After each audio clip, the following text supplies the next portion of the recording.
Hello adventurers, Lex Gray here. Welcome to another entry. Today we are exploring episode 10 of Morter Travels. Let's begin. So, ironically, I filmed episode 9 literally this morning. I couldn't wait. I was too excited. I had to film episode 10. So here we are. Now, four things that we have to consider. One, the Misfits are on their way to Arlok. Question is it because of the fact they might know that there's been trouble with their own scouting group? So they expect some retaliation, or it could be another reason. I have an idea why they're on their way. Two, Morter needs to prepare for their arrival. He needs to defend, or attack, ambush, etc. He must avenge Griff's death. This is the latest vow that we are actually halfway through because we modified a prior vow. I don't think that's something you can do in the game, but I did it. Three, will Morter learn more of his connection to the Dark Realms via the church? Remember, that's a holy site. There are several holy sites, access points, technically, to the Dark Realms throughout the Escabur landscape.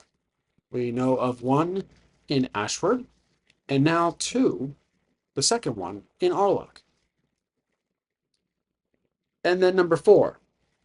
This one is a big question. It's because now we know the Misfits use Arlok, the village, the villagers. They use it to their advantage. Will any villagers help defend their home? Does Morter learn of the Misfits' operations in Arlok? That's a subplot. That's something lingering in the back of my mind. Is Morter going to use that to his advantage? Is he going to rally up the villagers to fight back? This might be a chance to do so. But he has to find out, he has to recognize the potential patterns.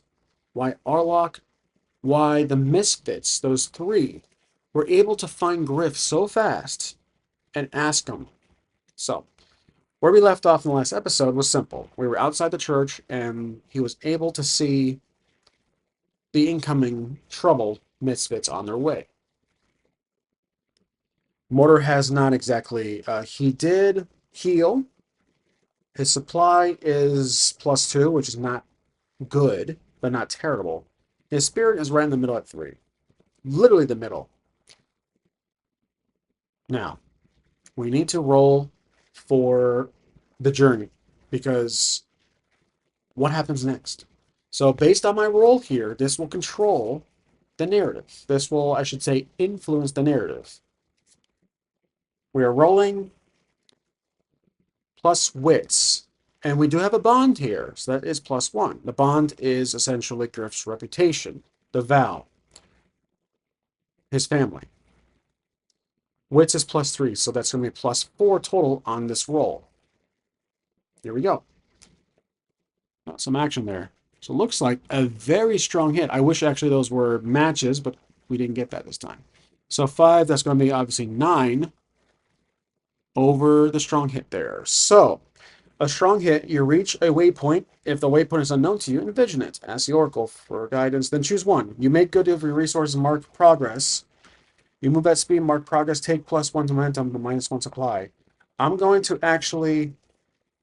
He didn't have time to supply, but I'm going to make good use of resources, mark 1 progress. So, with dangerous, I'm going to mark 2 boxes. And here's how this goes down, because that is quite a bit of progress, especially for a strong hit. Let's ask the Oracle first. The Oracle, as always, will be action and themes. Let's do the first roll for action. 90. Reduce. All right, so we have reduce. And then for the theme, we have... That is crazy. 90. I'm just curious if it's a glitch in the Matrix. Nope, it's not. Well, It was another 9. Wow, 3 9s in a row. Okay, it's not a glitch in the Matrix. I'm going to use 90, though, because that's what we rolled before. Quest.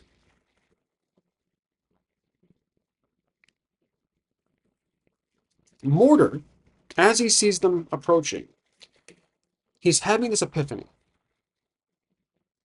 It's as if he's being controlled by the Game Master. He's having this epiphany. He's seeing the villagers around panicking, scared, knowing that there is danger incoming, landing on runway 9er. And earlier, they were also panicking, scared, and fleeing. So he's like, wait, this happened before. They know that these guys are trouble. So he sees that. He notices the villagers are panicking, running around, bordering up their homes, closing the doors, shutting their curtains. And so he stops one of the individuals running by. Maybe it is a merchant. He says, "Excuse me," or he says, "Wait, wait, wait, wait, wait, wait. Why are you guys? What's going on here?" And let's say Mortar is purposely playing stupid. He knows that it's the misfits on their arrival, on their approach, but he wants to play stupid to get the perspective of a newbie, an outsider. The merchant, well, this will have to be a roll because we are attempting to speak to someone when they are in distress. So it is going to be compel in a way, so let's try it out. I mean, Sojourn probably is more qualifying because when you spend time in the community seeking assistance, we're not really spending time per se. I'm going to say it's compel. Let's say the merchant at first he is resistant to answering. He does not want to talk, but we are really trying to persuade him. So we're rolling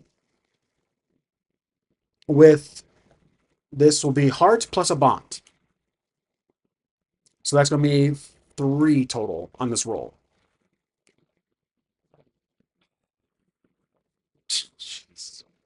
That yeah, 5, 6, 7. Now my momentum is 6, so not even I can't even get one of those down. Okay, it's a miss. On a miss, they refuse or make a demand which can cost you greatly. The merchant could demand something. Oh, you know what?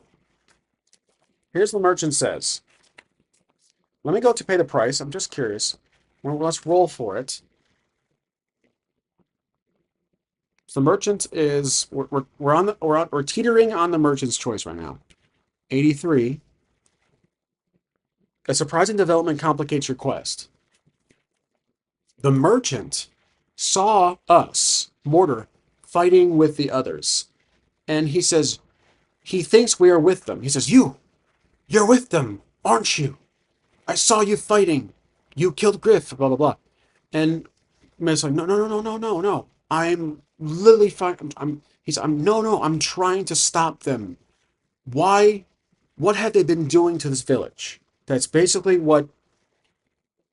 Now, remember, Mortar's passive.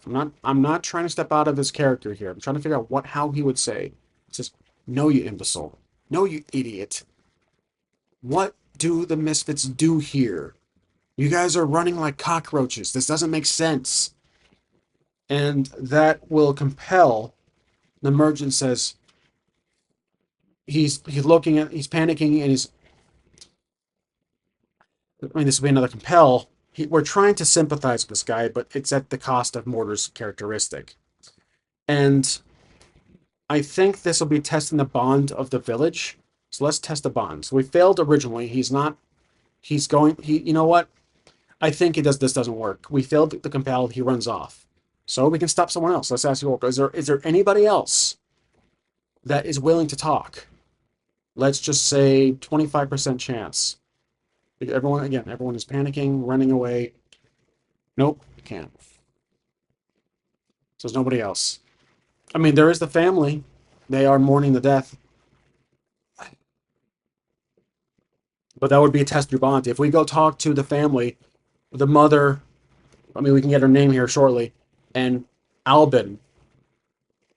I mean, there's no one in the church. There's no pastor or anything like that. There's no father there. The church might be the only real alternative to instead of going to talk to the. Is there again? Well, we actually, you know what? Morter is a rogue, and we were upon our arrival here. We were speaking to a few of the beggars, the homeless folk. Let's do that again. So he's quickly going to search the alleyways for anybody familiar that he spoke to earlier, and let's say this will be a roll, though pressured, because again, these guys are incoming. Gather information. We're going to gather information here. We do have a bond with these guys. I mean, it's not marked as a bond, but I'm going to say, you know what? I'm going to mark a bond with this town. So, all right. All. Actually, Arlock. I can't believe I forgot the name of it. Arlock. I was about to say. There it is. Okay. That's a bond, considering that a bond. So we're gathering information. That probably could have been the initial roll, but here we go. +1, and then we're using wits, which is +3, so that's +4 total on this roll. 6, 7, 8, 9, and that is a strong hit. That's a standard strong hit. Discover something helpful and specific. The path you must follow or action you must take to make progress and make clear. Envision what you learn. Ask the Oracle, take +2 momentum. Okay, so we really have an advantage here. All right. We speak to a few stragglers who are hiding. They have nowhere else to go. They are hiding in the alleyways as we are. And they appear to be very panicky and worried, though not surprised. So, let's roll on the Oracle of once again of actions and descriptors. Themes, action themes. All right, we have 70, which will be command. So the new one is command. And 1, risk. Okay, so basically they tell us, let's say there's two individuals, probably an old man and an old woman or something like that. They are homeless. They're beggars. They tell us, maybe we give them some coin. We just give them some gold, knowing the reputation of being a rogue and homeless at the same time. We give them some coin. Look, we can tell us about these guys incoming. Everyone is panicking. What exactly is going on? Why? What kind of presence do the misfits have here? And so they say, well, they use this place to pick up supplies whenever we get shipments. They mug us every time they visit. They pillage. They take our kin. They do terrible things. So then Mortar is connecting the dots that okay, this is some kind of proxy for the misfits. And Mortar's like anything else? Like, do you know of any place around here that has weapons, arms? He wants to defend himself. Maybe he's like, oh yeah, we're out of arrows. That's right. That would cost more coin. I'm going to reduce our supply because we're um, not exactly wealthy right now. And so we pay a coin. Like, yeah, there's a shop, there's a storage facility just across the path. He's pointing in a certain direction. So we're going to run. We thank them. So Mortar now knows that this place is often visited by the misfits to rob them. Some kind of not base of operations. It's an operational site, an extension of their occupancy, their territory, a proxy essentially. Okay, so we run over to the direction we were pointing, and there's a storage facility. It's a shed, and it's probably next door to a actual weapon depot, a weapon shop. And the weapon shop is boarded up, 75% chance. It is okay. Weapon shop's boarded up. Now the storage door is probably in the back, so we're gonna go around quickly to the back door, and it is obviously locked. So we have to pick the lock. This will be using, I'd say, expertise. Roll plus wits. This is space danger. We're picking a lock. So, +3 on this roll. Okay, that's great. It's a strong hit. You are successful, take +1 momentum. So we are literally breaking in. So we pick the locked door really quick, and we see there are abundant amounts of arrows and weapons. So we supply ourselves with everything we need. Maybe there's a potion, maybe there's a weapon, a sharper blade. Not replacing our ironbound blade, our valid blade, but we do pick up at least I'd say back to maximum +5. Maybe not currency, so I'm going to put +4. And this actually, I think, would give us more confidence. So in doing that, this is attempting to increase.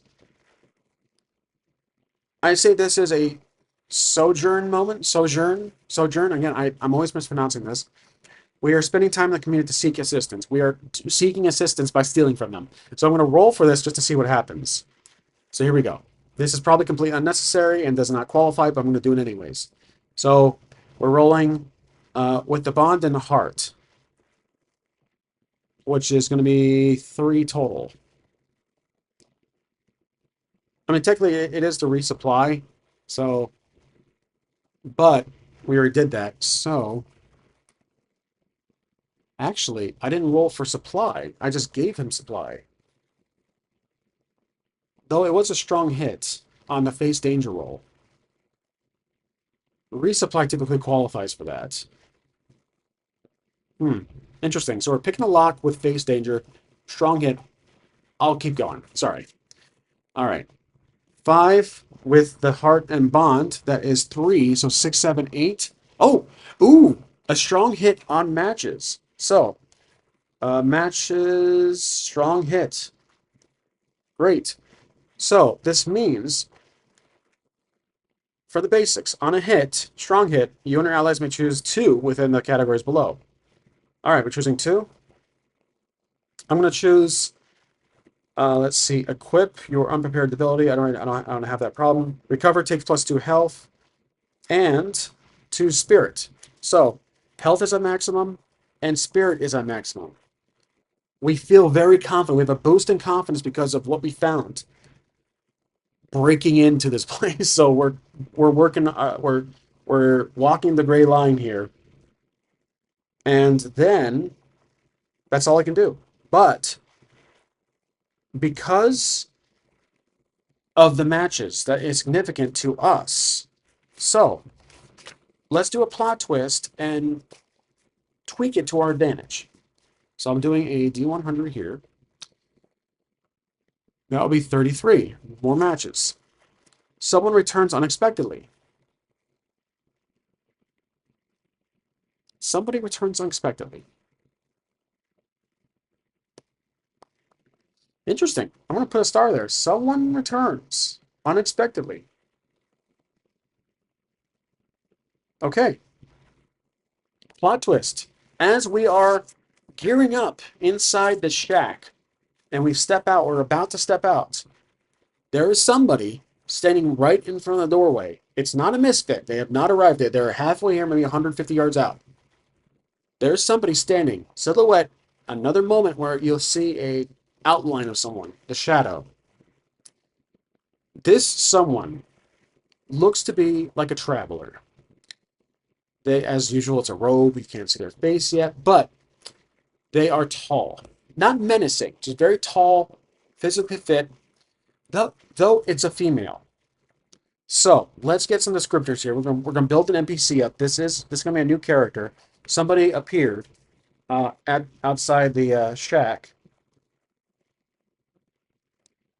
the burger shack, and let's get this character built because this character is gonna become a prominent supporting character for some time. Character role. Okay, so let's start there. Character role. I have all the tables here in front of me, and I will speak it out what I roll, as usual. 2. They are a criminal. That makes complete sense. Okay, so criminal. Next is that's their role. So I'm gonna put role here. Next is their goal. Criminals, that's perfect. That's exactly what I expected. 89, their goal is to find redemption. I mean, come on, that's perfect. Redemption. And their descriptor is the following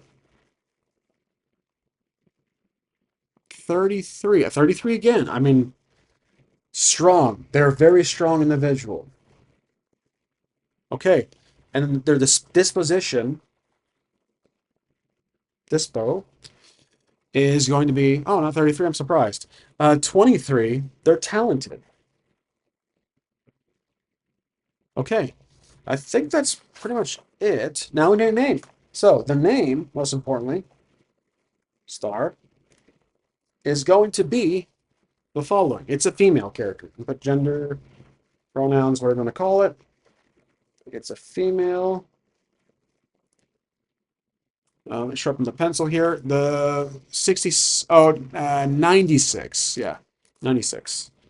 Let's do Ellery. Ellery. Okay, Ellery.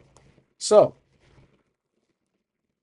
a new NPC makes themselves present, and they have a large um, weapon on them. Maybe just not a couple of daggers around her waistline, like on a belt, and she has a kind of a half cape on her right, and she looks not bloody but kind of dirty, like she's been traveling quite some time, and she's standing there. Do we know her? That's the question. Do we know her personally? I'm going to say 50-50. I can't tell the other dice. I'm going to re-roll that 50-50. I couldn't tell. 95. We do not know her. And in fact, we are defensive because that's strong. No, not only do we not recognize her, but we're defensive. Morter thinks she's with the Misfits. So he jumps back in surprise. Like he turns his head and he's shocked. He pulls out a blade, two blades, and he says, "Don't come any closer." And so what does she do? Let's check with the Oracle on this one. Let's see what she does. As she makes she makes herself present here. Ellery, that's her name. I'm also going to add that to the main character list. One moment. Okay, so I got that character added to the master list. Now we're going to roll for action to see what she does exactly. I have an idea, but I want to see what the dice say. 34. Uphold. Write that down here. Uphold. And then 5. Battle. Okay. Uphold battle. Uphold the battle of someone. So there is someone she's connected to. I'm not going to say just yet. I'm going to keep this. I know exactly who she is with, but I'm keeping it mysteries for a second.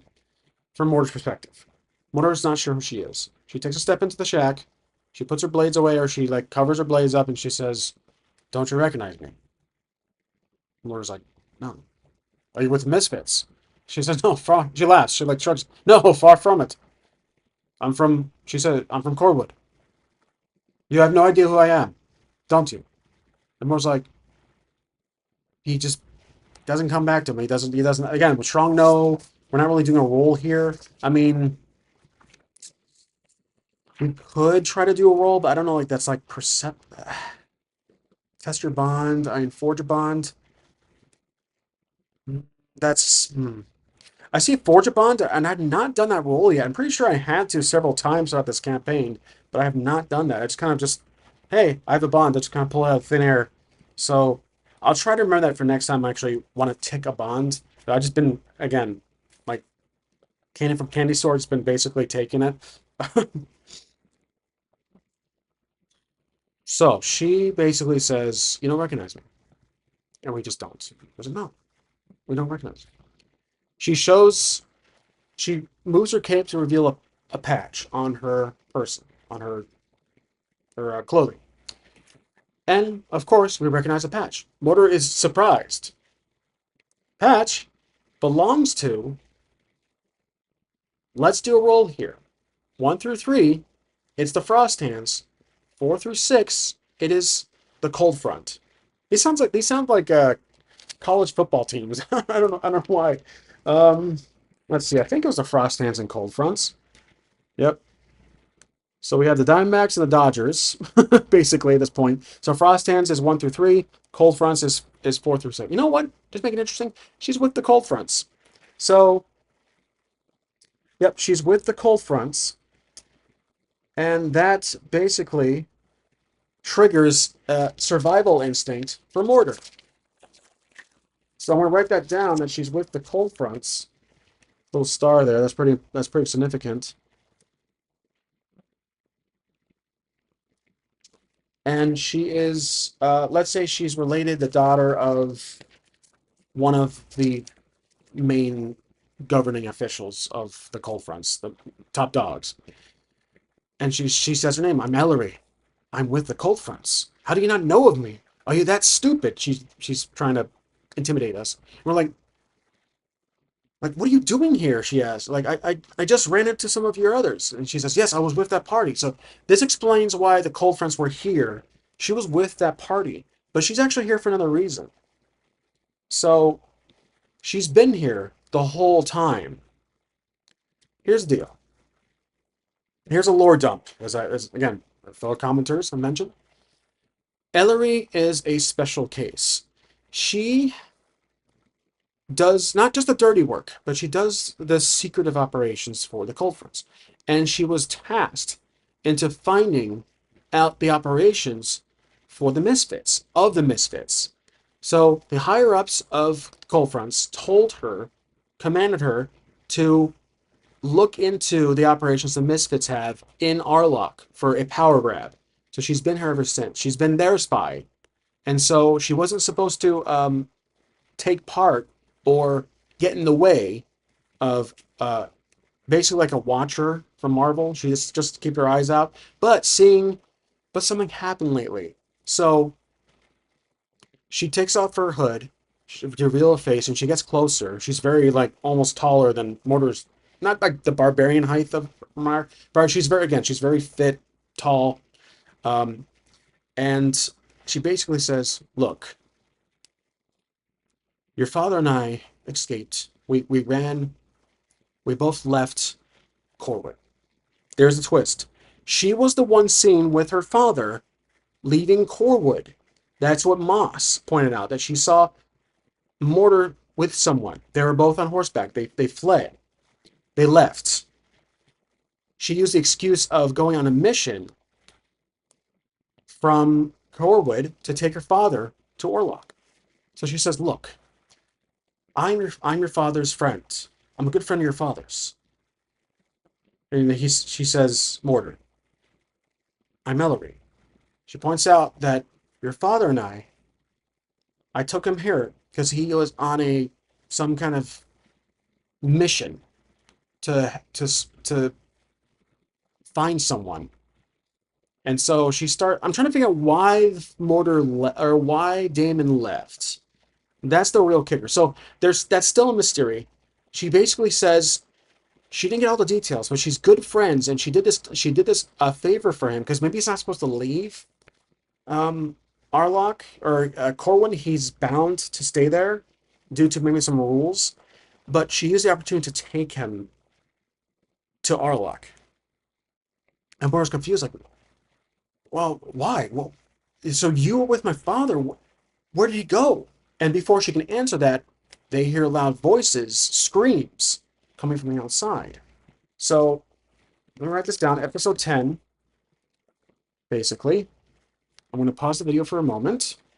So basically, I just wrote down Ellery went with Damon to Arlock. Ellery was on a Cold Front spy mission to investigate Arlock plus Misfits operations. Okay, they get interrupted. There's loud screams, and you can hear horses and outside. So they look around the corner, like Scooby-Doo style, and they see the following.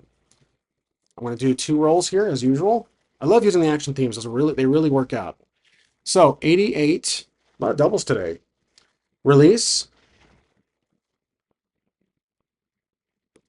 Remember, there's 5 of them if it's the Misfits.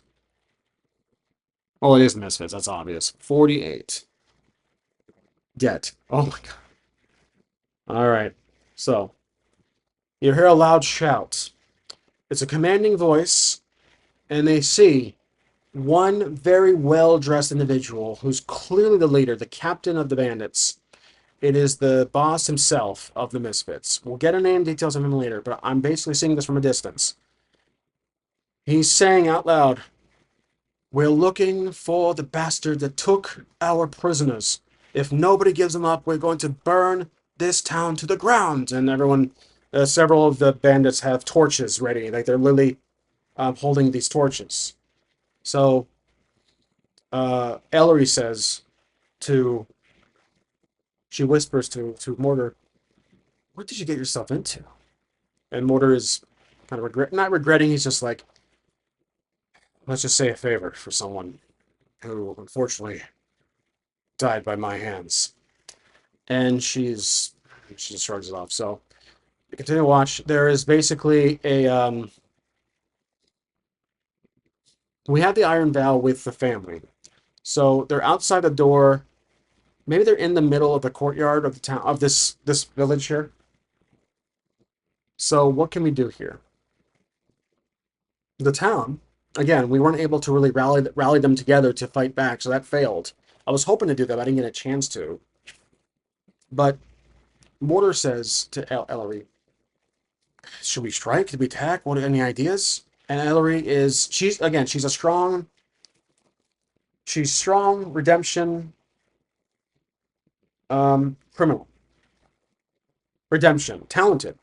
So she's very crafty. She's talented here. So we are heavy on we have good supply. We're down to four, we have only +4. The shack didn't have everything we need. It had mostly everything we need. So this will be a roll. Let's just roll for it. Ellery has an idea. I'm gonna write that down. So Ellery, this is basically the boss of the Misfits saying release debt. Boss of Misfits, that's how I interpreted it. And remember, there's 5 of them total. Next is a secure an advantage, but we're doing it to aid an ally. When you secure an advantage with direct support of an ally and score a hit, they, instead of you, can take the benefits of the move. If they're in combat, but that's another player character. We're not really doing that. So what I'm doing is secure an advantage, kind of representing both characters. So me, Mortar, and Ellery at the same time. So rolling with this is trickery. There's shadow. So +4, and I'll do +1 for her assist to us, vice versa. So 5 total on this roll. 10, easily a strong hit, no question about it. Okay, so we gain an advantage, a strong hit. You gain advantage, choose one, take control, make another move now, not a progress move. Add +1. Prepare to act, take +2 momentum. Well, we will literally be maximum +10 if we do. So make another move, not progress, and add +1. Make another move. We're going to... what to do here? I think that we're going to quickly climb on top of the building, arrows drawn, with her dominance, her presence of being a dominating, a very strong individual. We're going to threaten them.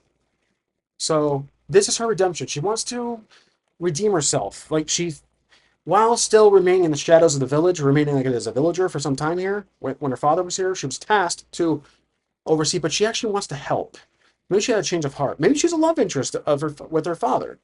Maybe adoptive father. Maybe the mother died some time ago. Typical travesty, typical backstory for any character. Mother or father died, like with Hulf, and um, she says, or she couldn't take it anymore. She couldn't take the crime, the killing. She wanted to redeem herself. So I'm just trying to figure out what we can do here. There's 5 of them. There's 2 of us. So I think what we're going to do is sneak up on top of a roof and strike the boss himself. So she is probably stealthy enough. This will take face danger, but we're taking +1 from the earlier roll. So we sneak up. No roll necessary. I'm going to have them sneak up a ladder, perhaps to top of atop of uh, the weapons, the weaponsmith, the blacksmith or whatever store, and this will be a strike. We're going to fire surprise arrows at the leader to demoralize them, to lower their morale. So this will be a strike or enter the fray. That's our goal. That's what we want to do. So we want to enter the fray, attack from the rooftop, which is advantage. Okay, so we climb up, we get our arrows ready, and we both fire at the big guy in the middle. But this roll will represent all of that. So the climbing, the firing the arrows, that's what we want to do. Here we go. This will be enter the fray. I'm going to draw a new sheet here. This will be against the bandits. There's 5 of them. This will probably be a 3, 2, 1. I'm going to say dangerous. Here we go. We're rolling with the +1 from before. And then we're rolling, I think, we're moving into positions unaware foe, striking without warning. Ambushes plus wits, shadow. Yeah, we're doing that unaware foe. Plus shadow. So 4 and then 5 total. So 5 on this roll. That's going to be 7. Oh, easy. Yep, we got it. So 7. That's a strong hit. So on a strong hit, take +2 momentum, and we have initiative. So we're at maximum 10. We're way up there. Our character is complete 180 from last episode. I was about to say yesterday, but it is today. Okay. Strike. You have initiative, attack, in close quarters. Or we could do battle. But this is a boss fight, technically. This might go on for some time. Okay, so here we go. We have initiative, attack in close quarters, roll plus iron. If in range, roll plus edge. Our edge is good, 3. Actually, that's really good. So here we go. We're having +3 on this roll. With an ally, so it's +4. I'm going to have that bond qualify. We're firing arrow with help. And +4 is 5 over...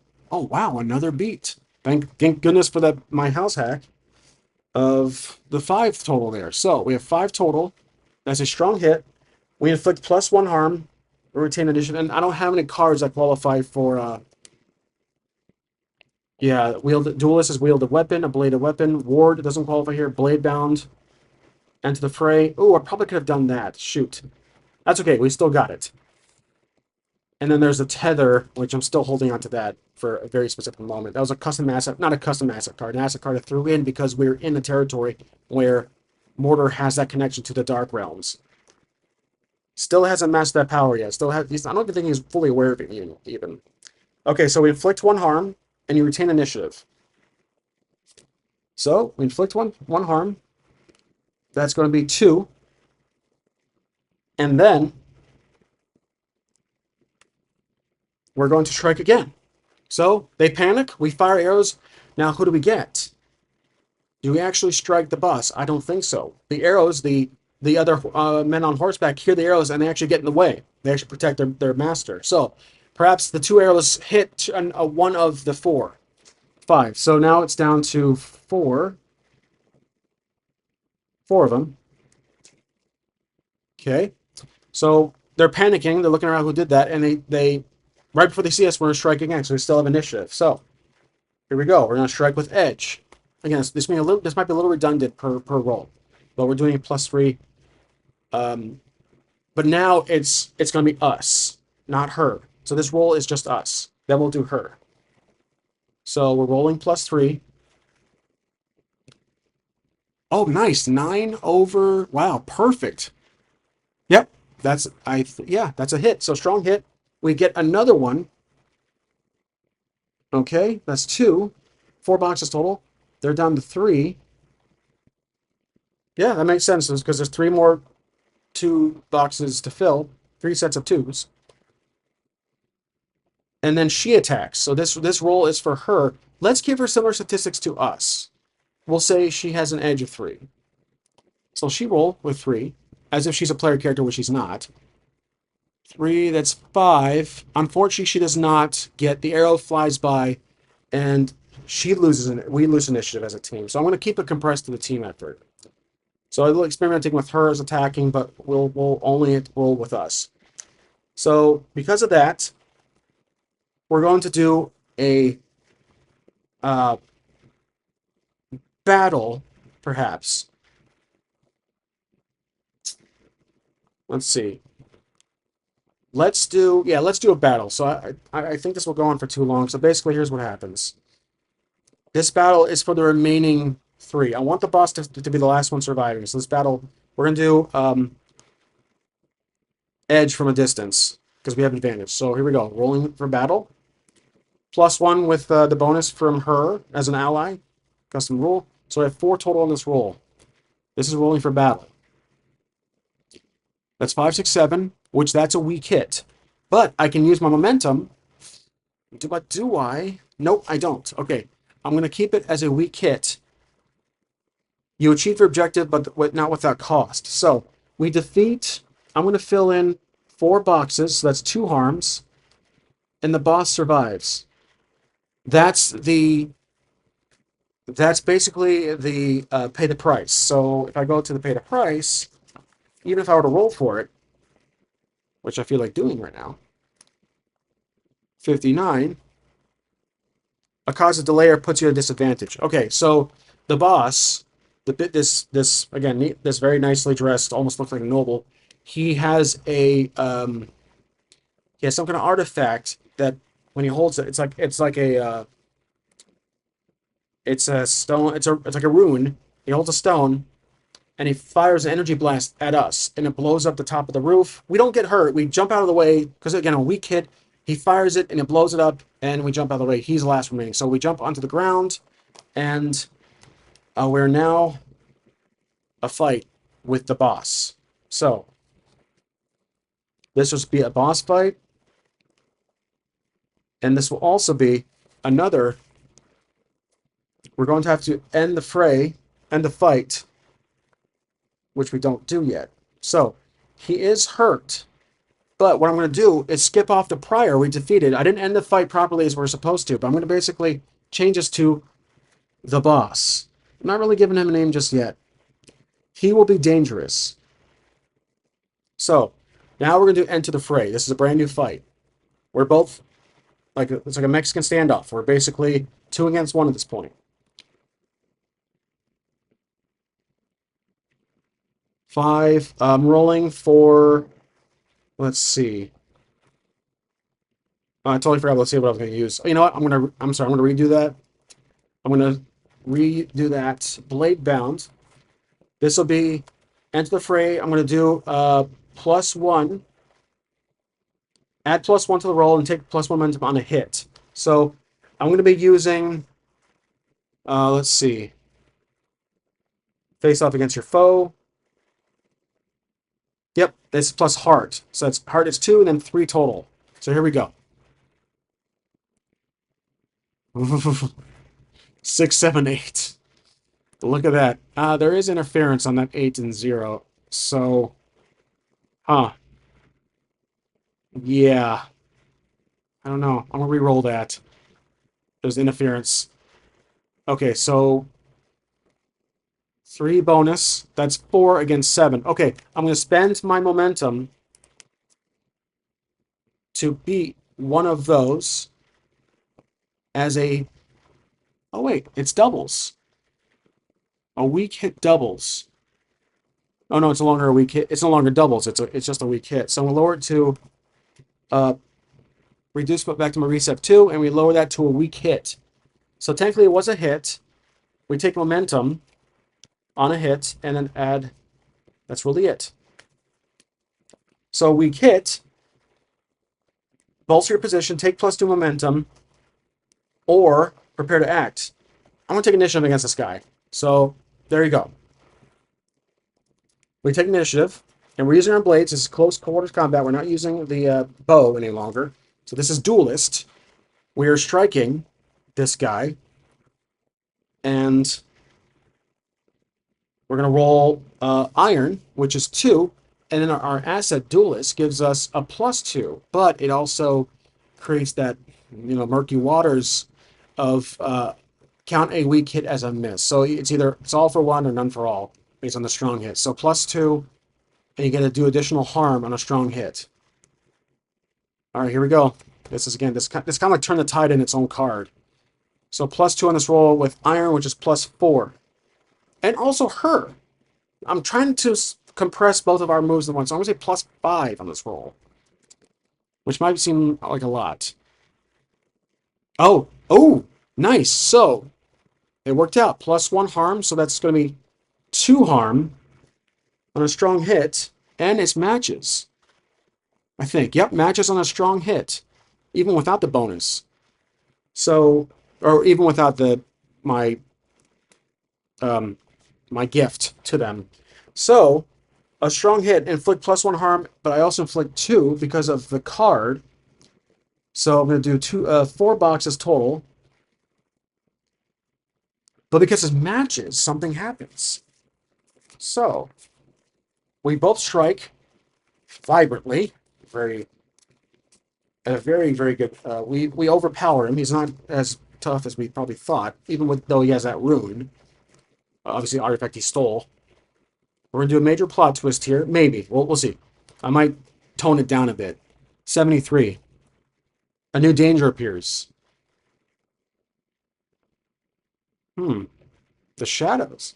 Oh. Okay. So here's what happens. Now it's time for the shadows. All right. So but I'm going to tone it down. The shadows appear, though from a distance. After striking the boss, Morter notices in the distance, coming from the direction of the church, he sees the shadowy force appearing on the ground, the roads, cobblestones, approaching them. And Ellery notices she's remaining in her battle stance, but she notices it too. And the boss doesn't notice it yet. That's what's currently happening. So the shadows are approaching. And the next, right here, right now. Remember, she was about to reveal what happened to her father, our Mortar's father, but then we got interrupted by this battle. So let's go back to attack. We're going to strike again because we still have initiative. So here we go. We're rolling with iron +2 and the blade. I haven't looked at the results yet before I rolled. Actually, no. I'm not gonna use duelist. I'm not gonna use duelist again. Not yet. And I probably shouldn't because I already rolled. So on iron, it's a strong. Let's see what we got. +2 with ally helps us +3. 9. Great rolls. Oh, okay. It's a weak hit. All right. It's a weak hit, which is good. I didn't use the card because it would have been a miss. So 9, it doesn't beat 9, but beats 2. Okay. On a weak hit, inflict your harm, but you lose initiative, naturally. Okay, so we're going to clash now. So clash of iron. Here we go. Iron is +2. What does duelist say? Same thing. Clash. I'm not going to do that. Iron is +2. Here we go. We're clashing. That is going to be 5. Ooh, that's a miss. I don't have momentum. I don't have momentum either. Okay, we miss. Your outmatched must pay the price. Naturally, of course. All right. So I probably should use the card. Shoot. Look at that. Wait. Iron is 2, 3, 6. I'm sorry. No. It's a weak hit. Right, with the bonus. Iron is 2 plus the bonus from the teammate. It's 3. Again, that's a stupid house roll I'm doing for the ally, for Ellery helping out. So that's gonna be 6 total. We rolled 6, and it's 5. So that's a weak hit. A weak hit inflicts your harm, but then you pay the price. Your foe has initiative. Okay, we inflict harm. He's hurt. He's at 8. You must pay the price. Okay. We can't end the fight until we get a decisive action and score a strong hit. As a progress move. So to pay the price will be the following. 35. Let's say That's the current situation worsens. Let's say we get hurt 2 stress, 2 harms, and so does she. All right. Now we're trying to turn the tide. So here's what we're going to do as I stretch a bit. So I'm going to use the tether unknowingly. This is like the GM basically saying, hey, by the way, I'm going to use your card for some reason. And then basically, when you commune with the spirits of this place, let's just say that, I'm trying to make sense of this narratively. Morter is just kind of praying under his breath. Ellery's like, "What are you doing, talking to yourself?"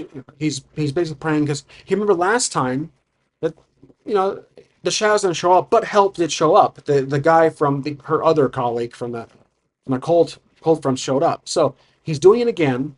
We're gonna roll plus heart. So here we go.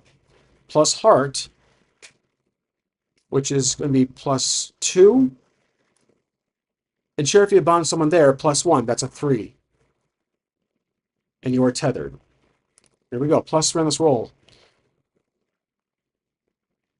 6, 7, 8. That's a strong hit. Okay, so tethered is in play now. Basically, what's happening here, on a strong hit, you're tethered. When you undertake a journey to return, you may roll a square. Heart, take +1 momentum on a hit. When you reach your destination, the tether is lost. Okay, so basically I'm taking tether here to modify it for the narrative, for narrative's sake. Basically, I'm using it so he can unknowingly control the shadows for turn the tide. So the tether allows us, his eyes go dark, Ellery sees us briefly, and the shadowy forces are seeping right behind the boss. This we turn the tide. So once per fight, you risk it all when you steal initiative from your foe to make a move. When you do, add +1 and take +1 momentum. So basically, you may steal initiative from the foe, make a move, not a progress move. When you do, add +1 and take +1 momentum on a hit. If you fail to score a hit on that move, you must suffer a dire outcome. So we're going to strike with these shadowy binds that come out of the ground, freaking everyone out. As Morter does this with his hands, he unknowingly he's trying to attack. Let's say he tries to attack while he's praying underneath his breath. He's like, he said some kind of scripture, and while he's attacking, the shadows also take control. So we're striking with +1 from earlier. So with iron, this will be +3 on striking.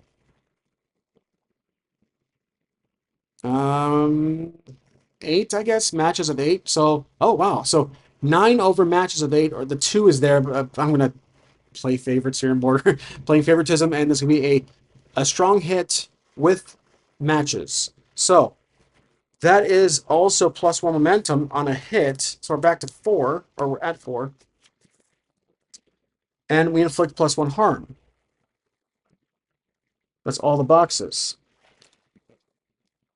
So we end the fight on a strong hit. They are killed, so we have to roll here. We end the fight. When you make a move to take a decisive action, score the strong hit, you must resolve the outcome of this fight. If you do, roll the challenge dice and compare it to your result. So again, we can still lose this. We have 10, but we can still roll 10s. So we're rolling a progress to end the fight. This is a 10 against the 2 dice. Okay, the fight's over. We defeated him. And the shadowy forces actually literally eat him alive. They grab him, he's screaming in horror, and drag him into the ground. And then the shadows, they recede back into the church. And his eyes turn, Morter's eyes, he snaps out of it.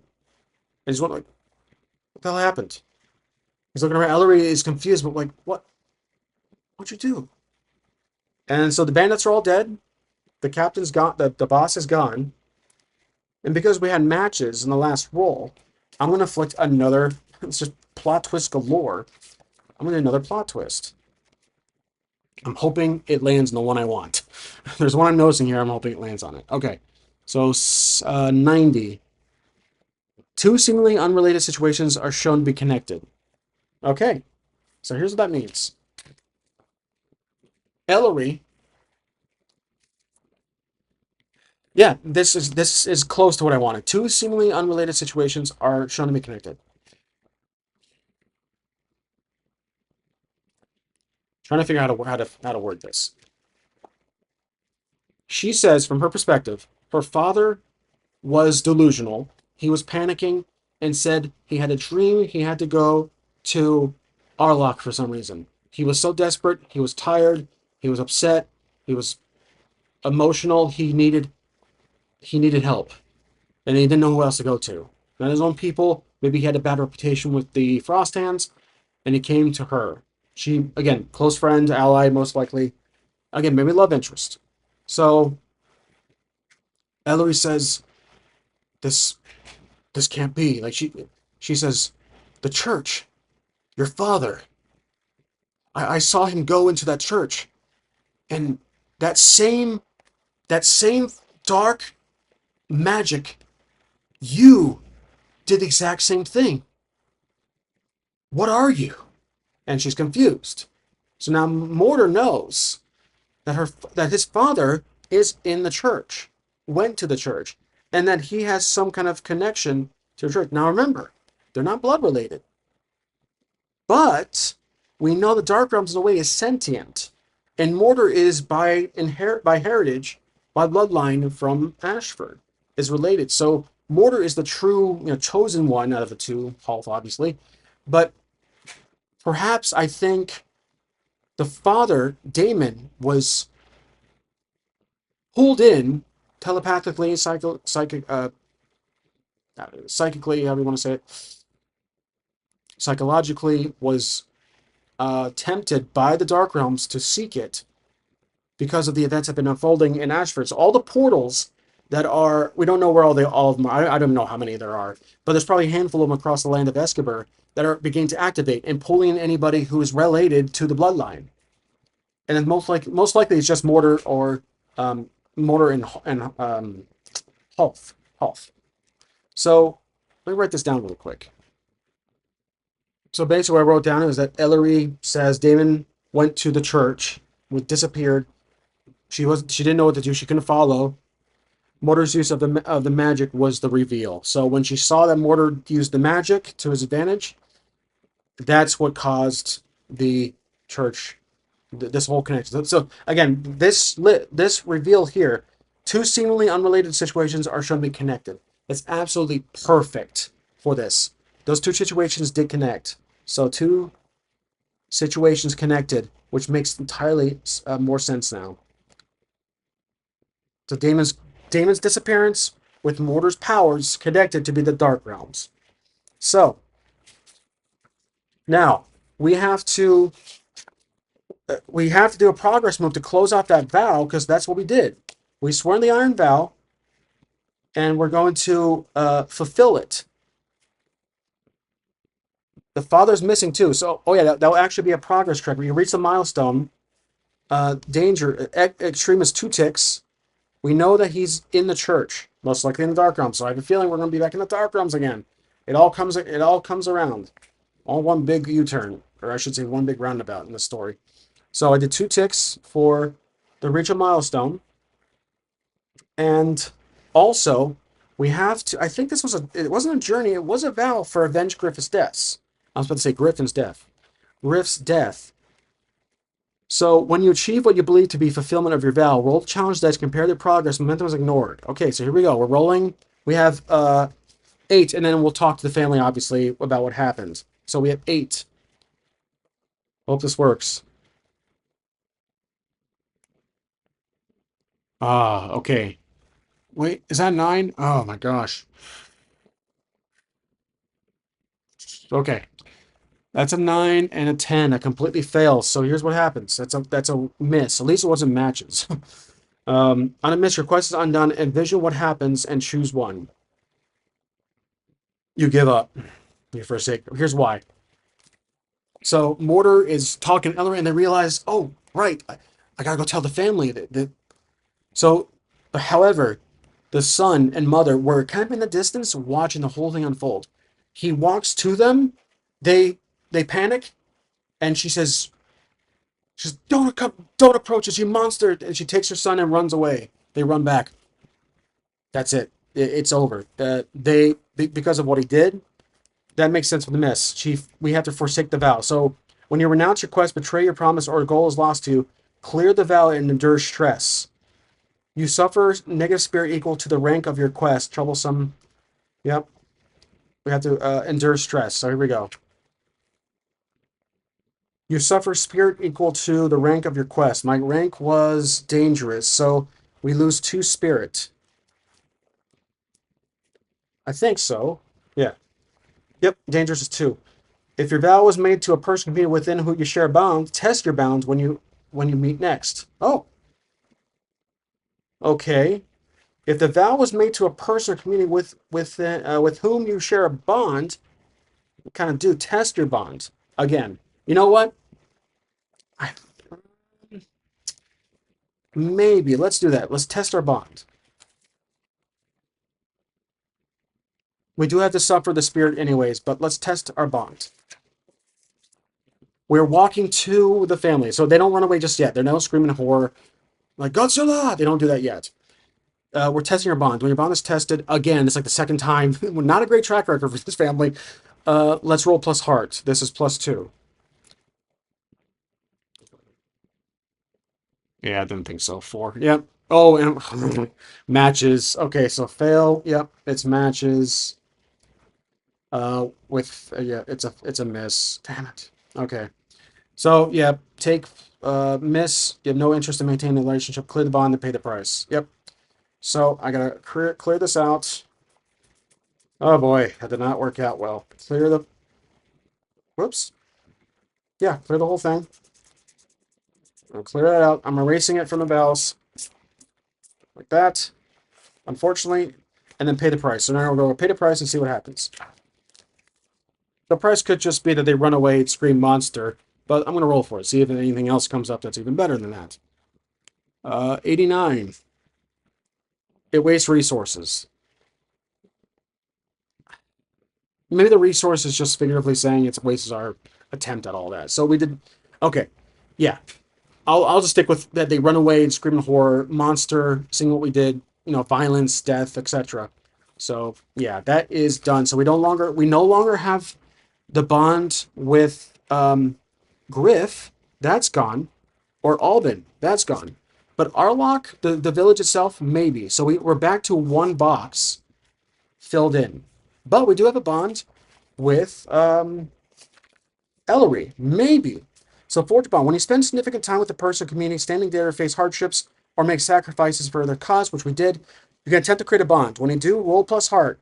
If you make this move after successfully fulfilling your vow, which we didn't, we roll any dice, which we didn't. So I'm stuck with whatever the result may be, plus heart.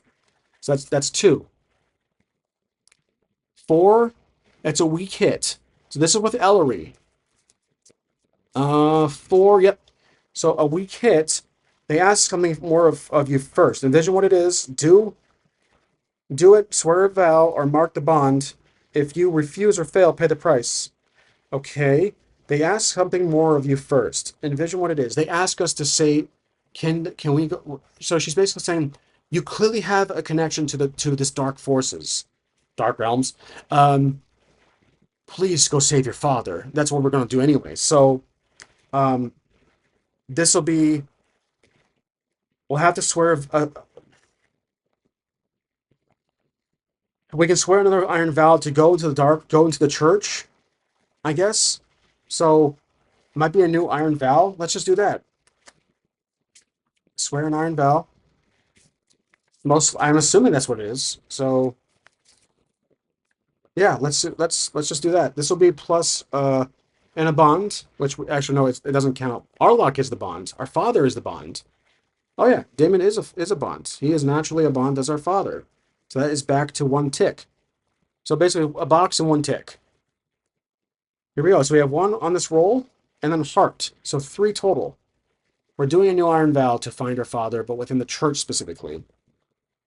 7, 5, 6. So that's 2 with 3 total. So 9 over those 2. Okay, a strong hit.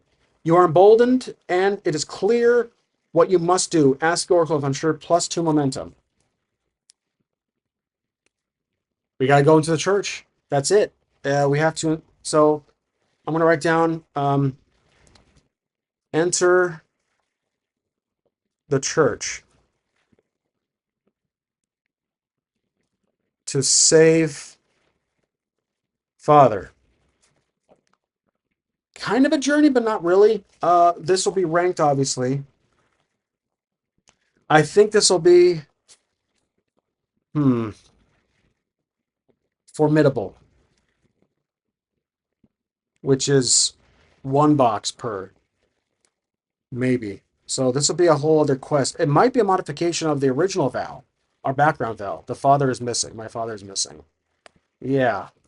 So, yep, we're standing at the church. Ellery is next to us. She's worried, but we did. I'd say that was a bond, I believe. So back to relationship. I'm finding it here.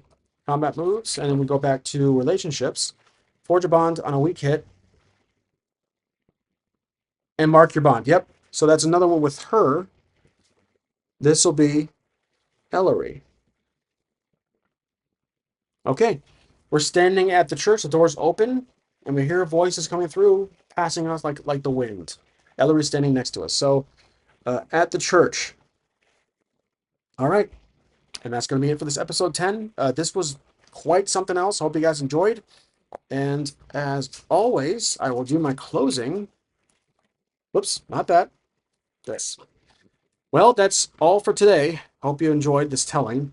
Please subscribe, like, share, and most importantly, comment. See you in the next entry.